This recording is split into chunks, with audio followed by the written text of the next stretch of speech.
Merci à tous d'être venus pour cette commémoration. Marhaban bikoum. Bienvenidos a todos, même s'il n'y a pas beaucoup de Chiliens ou d'hispanophones ici.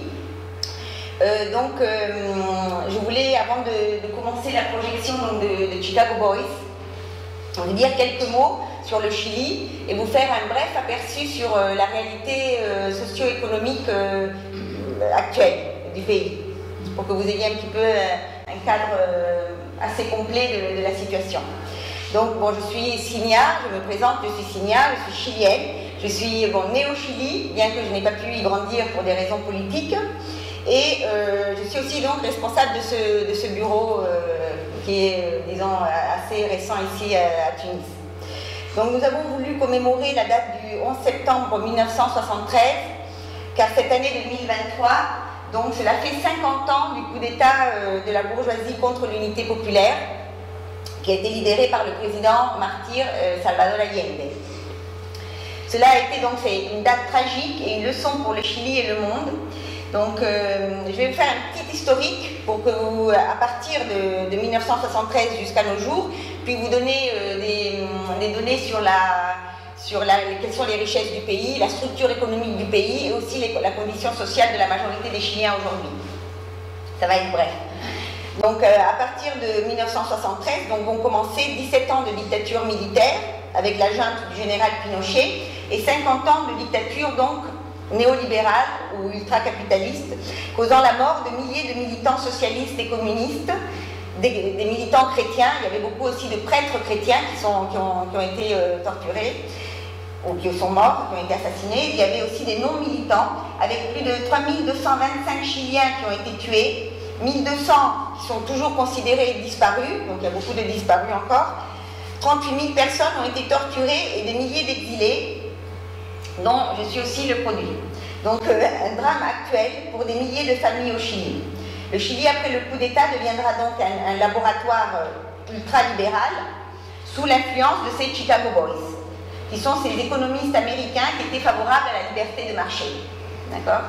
Donc après le Chili, plusieurs autres pays d'Amérique du Sud vont expérimenter les mêmes mesures néolibérales. Aux États-Unis aussi, on aura aussi en Grande-Bretagne avec Thatcher, en Russie avec Yeltsin, et ils avaient même leur idéologue, ils avaient le Lieberman, je ne sais pas si, comme en Amérique ils avaient Milton Friedman, en Russie ils avaient Lieberman, donc il y avait et aussi dans les pays de l'Est, dans plusieurs pays de l'Est, ils vont mettre en place ces mêmes mesures. Donc, en quoi consiste ce modèle? Donc, il consiste en une série de mesures comme éliminer les protections tarifaires pour l'industrie locale, interdire les syndicats, privatiser la sécurité sociale et les entreprises d'État. Donc c'est un modèle qui repose principalement sur le travail précaire, parce que le travail précaire permet de faire de grosses plus-values aux entreprises. Et au Chili, 70% de la population active a un travail précaire, c'est-à-dire des contrats à court terme. Il y a une rotation très, très forte de la main-d'œuvre. Donc c'est un système qui repose aussi sur la surconsommation, sur le surendettement des ménages, et la désindustrialisation du pays. Donc le Chili va être désindustrialisé après le coup d'État. Parce qu'on avait un réseau d'industrie, surtout l'industrie des biens de consommation, l'industrie textile. On avait pas une grosse industrie lourde, mais on avait une industrie, on va dire, secondaire. Cela va être complètement démantelé. Donc ces politiques vont produire une croissance économique initiale, ce que l'idéologue des Chicago Boys, Milton Friedman, va qualifier de miracle chilien. Il va dire que le Chili c'est un miracle et que le pays est un tigre, non, le jaguar de l'Amérique du Sud, il va dire. Il va dire que le Chili c'est le jaguar de l'Amérique du Sud, mais ce jaguar va vite entrer en crise et va produire une augmentation spectaculaire des inégalités de revenus, qui va conduire donc à une crise économique et sociale très forte. Et à partir de 1982, à peu près, c'est là où commence la crise économique et sociale, il y aura des protestations très fortes au Chili. On ira même, dans 1986, il y aura des groupes armés, par exemple l'aile armée du Parti communiste, le Frente Patriótico Manuel Rodríguez, qui va faire un attentat contre Pinochet et contre aussi le commandant des forces armées, qui était celui, ou Savoley, qui était celui qui avait bombardé la monnaie. Donc, il y aura des attentats, des fortes protestations, des fortes mobilisations. Les ouvriers, le prolétariat de la ceinture périphérique des villes va commencer à s'auto-organiser. Ils vont commencer à organiser des marmites communes, des dispensaires de santé gratuits, des écoles gratuites. Ils vont commencer à s'organiser en réseau. Et donc, la bourgeoisie locale va prendre peur. Le capital financier va considérer le Chili un pays instable pour les investissements. Et donc, le régime de Reagan, à l'époque, va décider d'écarter Pinochet. Ils vont l'écarter et ils vont négocier avec la vieille classe politique chilienne la reprise du pouvoir. Et oui, on va appeler ça la transition démocratique. D'accord? Donc, cette transition démocratique a été faite par ce qu'on appelle la concertation. La concertation, c'est une alliance de partis de centre-gauche et centre-droite. Ils vont s'alterner jusqu'en 1990. Ils vont s'alterner le pouvoir et ils vont privatiser ce que même Pinochet n'avait pas osé privatiser. C'est-à-dire, ils vont privatiser l'eau et ils vont pousser la privatisation du cuivre. Le cuivre qui est la principale, on va dire, ressources naturelles du Chili, puisqu'on a 40 à 50% de réserves du cuivre du monde. Et sans le cuivre, vous n'avez pas d'électricité, puisque tous les fils électriques sont avec du cuivre. Donc ça c'est la situation, disons, historique jusqu'à présent. Et donc dernièrement, vous avez vu, on a eu un gouvernement de gauche, avec le gouvernement de Boric. Donc c'est une alliance avec le Parti socialiste, le Parti communiste, d'autres partis, disons, démocratiques qui aujourd'hui sont au pouvoir. C'est ça, c'est la nouvelle classe politique au pouvoir. Donc maintenant, je vais vous donner quelques données. Alors le Chili compte à peine 0,25% de la population mondiale, donc on a 19 millions d'habitants. On est le pays d'Amérique du Sud avec la plus faible population. 0,5% de la surface du globe et 0,1% du PIB mondial. C'est un tout petit pays, mais qui a deux ressources naturelles très importantes qui sont le cuivre et le lithium. Parce que le lithium aujourd'hui, vous l'utilisez pour les batteries électriques, même pour les bombes atomiques. Donc, le cuivre représente 40 à 50% des réserves mondiales. Et donc voilà, ça c'est... Le lithium, combien? Et le lithium, j'ai pas le pourcentage, mais avec l'Argentine et la Bolivie, on est les principaux producteurs de lithium au monde. Donc on a trois grandes richesses, c'est le cuivre, comme je vous ai dit. Sera pour le lithium. Pardon? La prochaine guerre sera pour le lithium. Entre autres. Avec le passage à l'énergie. Ben oui, exact. Donc toutes les voitures, la nouvelle industrie, c'est la nouvelle régénération du capitalisme avec toutes ces nouvelles industries. Donc on a les trois grandes richesses, c'est le cuivre, le lithium et la pêche. Donc un fait important sur le cuivre est qu'il est exporté sans aucune élaboration, il n'est pas raffiné sur place et il part avec des terres rares. Qui se trouvent dans le concentré de cuivre. Donc le Chili a déclaré qu'il existe 50 métaux précieux stratégiques pour la technologie, le osmium, le radium et l'or.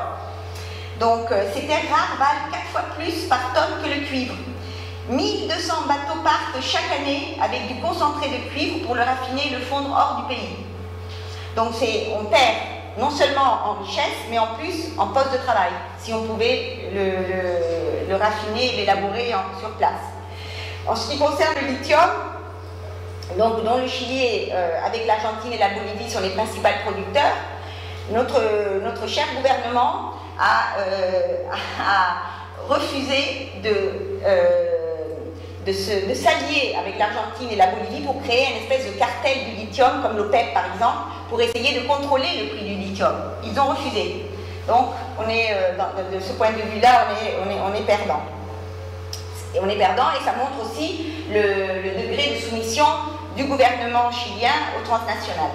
Parce qu'il est exploité principalement par des entreprises privées, donc des entreprises privées qui sont soit locales, soit étrangères, et surtout la location est vraiment à un prix dérisoire, c'est-à-dire même le prix d'une location d'un appartement à Santiago du Chili coûte moins que la location de la concession, par exemple dans le Salar d'Atacama, qui est dans le nord du pays où il y a le lithium.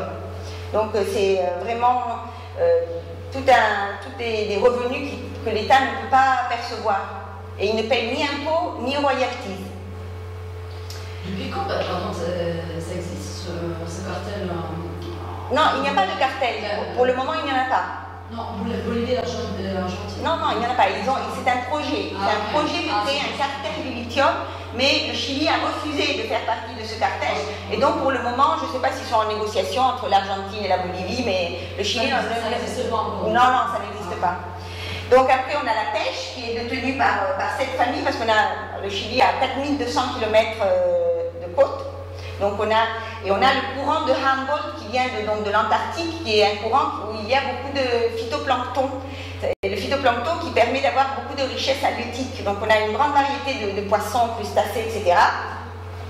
Mais là aussi, non seulement la pêche part sans élaboration nationale, et il y a beaucoup de pesticides qui sont lancés donc, dans la culture intensive du saumon, par exemple.